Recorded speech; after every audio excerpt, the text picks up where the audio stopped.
guys, meron na namang bagong loan app po na hindi ko alam kung na-notice nyo na siya. Kasi familiar kasi sa akin yung app name niya, which is si Atomi. Atomi Peso yung nakalagay dito. At matagal ko na rin siyang na-notice. Kasi sabi ko, hindi ba fly-by-night tong loan app na? Kasi usually sa mga ads kasi no, parang fly-by-night loan app siya. Pero hanggang ngayon nakikita ko pa rin siya or in and out ata siya dito. Well, anyways po, itong si Atomi Peso, mabilis cash loan po. Downloadable po siya sa App Store or sa iOS. Dito ko siya palagi nakikita talaga. Kaya sabi ko, ano bang kinalaman niya? Kay Atomi PH, alam naman natin na legit talaga yon. So, hindi naman siguro siya ito kasi hindi naman ganito yung logo ni Atomi. Ito ay clearly na isang bagong loan app, I think po, no? Well, nag-text kasi sa akin ito. Actually, ang nag-text nga sa akin dito si Corfu Loan na may nakalagay nga na limited offer daw ako kay Mabilis Cash. So, napunta muna tayo kay Mabilis Cash kasi nga po, ang kasunod noon ay si Atomi Peso. Kaya dito ko siya napansin na claim your 100,000 pesos daw. Then may link silang binibigay sa akin. Pero hindi ko kinlik yung link na yan kasi hindi talaga ako nagkiklik ng link. Kaya ako nakot yung attention nitong Atomi Peso loan app na nakita ko rin nga po sa App Store. Which is, guys, sinubukan ko siya at nagbibigay siya ng instant loan offer ha. And don't worry, hindi siya auto disbursement po and kahit wala tayong trabaho, kahit nga po tayo ay housewife, unemployed, student, freelance, and others, a-accept sila nun dahil di naman sila nanghingi ng kahit anong income proof and guaranteed instant loan offer po. Yes, meron tayong loan offer agad-agad but we still need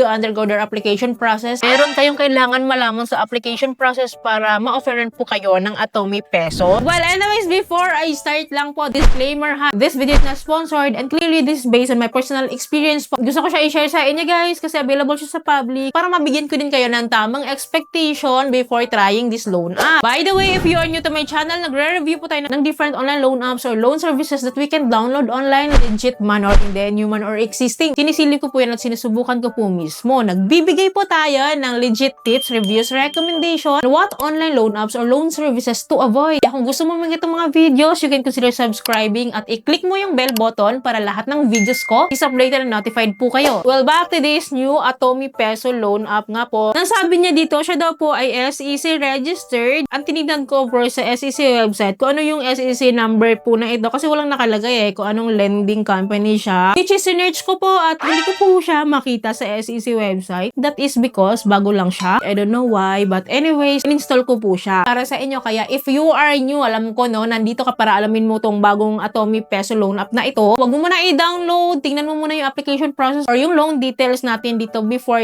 trying kasi ako na yung magti-take ng risk para sa'yo. Again, din-download ko yung loan app. So, open lang natin. And guys, kung mapapansin nyo po, may nakalagay na po dito, welcome to PH Peso. So, itong si PH Peso is ito din si Atomi Peso. Diba? Kakaloka. But anyways, dahil si Atomi Peso loan app naman po yung download natin, dito na lang tayo mag-focus. And again po, meron nga po silang maximum loan amount daw na pwede nilang ipautang sa atin ng up to 80,000 pesos. Guys, dahil guaranteed ha, na ito talaga ipapautang nila sa atin, ganito kalaki. So, subject for evaluation pa din po ito. Depende po yan sa eligibility po natin. So, click lang natin tong arrow dyan sa my right side para makapag-apply tayo. To start with, we need to input our mobile phone number here. And then after po nyan, click natin yung get code sa gilid. And then wala pong magpapadala ng text message sa atin. Nasa in-app code siya. So, malilitaw na agad-agad yung code natin dito. I-enter lang natin agad-agad. Ganun lang siya kaluwag, no? So, anyways, after nito, login tayo. Well, here guys, ito daw po yung pagdadaanan natin na process para ma-offeran ng kanilang cash loan offer. So, ito yung chain na yun, ano, ng application process, identity authentication, personal information, work info, contact info, payment account information, or yung withdrawal info. So, hindi na natin patatagalin, no? Click na natin tong apply. And dito guys, for the identification or authentication po ng ating ID. So, ito yung mga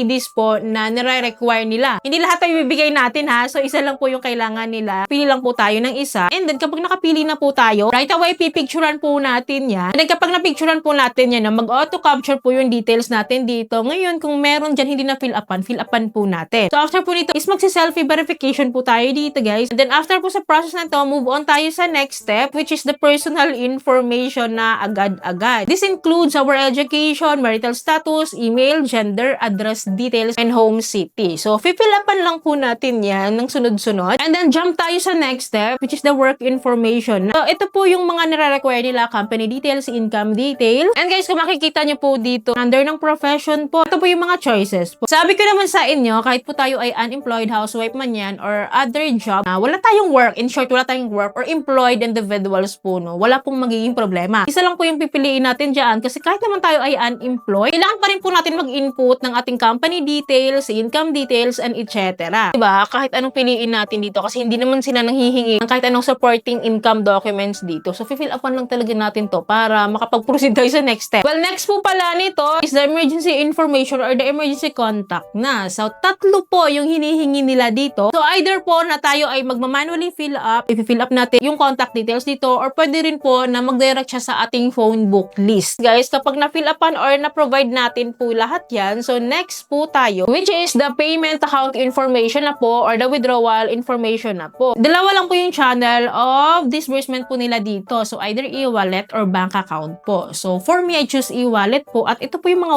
e-wallets na yon. So, guys, ang pinili ko si GCash. And so, make sure lang po na tama yung inyong GCash account dito. Well, guys, kung makikita nyo dito, yung ating application process, naka-green na siya lahat. So, ibig sabihin na fill upan na po natin lahat ito. So, all we need to do is to click the apply button dyan sa baba. And then, meron nga po tayong instant loan offer right away. Agad-agad to. So, kung makikita nyo dito, 2,000 pesos po yung kanyang loan offer sa akin. And guys, don't worry. Transparent naman siya. Lahat ng gusto nyo malaman dito is nandito rin agad. So, nakalagay dito, oh my gosh, 7 days to pay po siya. From today that I'm trying this loan of 7 days po siya. At ang dami niya mga fees. Processing fee na may 667. Total interest fee of 13 pesos. And then risk service fee of 120. So, ang total niyan, 800 pesos lahat yan. And then, guys, hindi siya buong matatanggap because of that fees na kinukuha nila. So, imagine na kung ito-total natin itong processing fee, interest fee, risk control fee is 800 pesos yon. Ang 800 pesos na yon ibabawa sa 2,000. So, magkano na lang yung matatanggap natin? 1,200 pesos na lang po yung matatanggap po natin. Imagine, 1,200 pesos na lang ma-receive natin. At yung repayment natin is 2,000 pesos din. Yun din yung babayaran natin. So, lumalabas guys, sa computation ko, 40% of the loan amount. So, yun yung kita nila sa atin kasi hindi nga siya buong matatanggap. Because of that 800 or because of that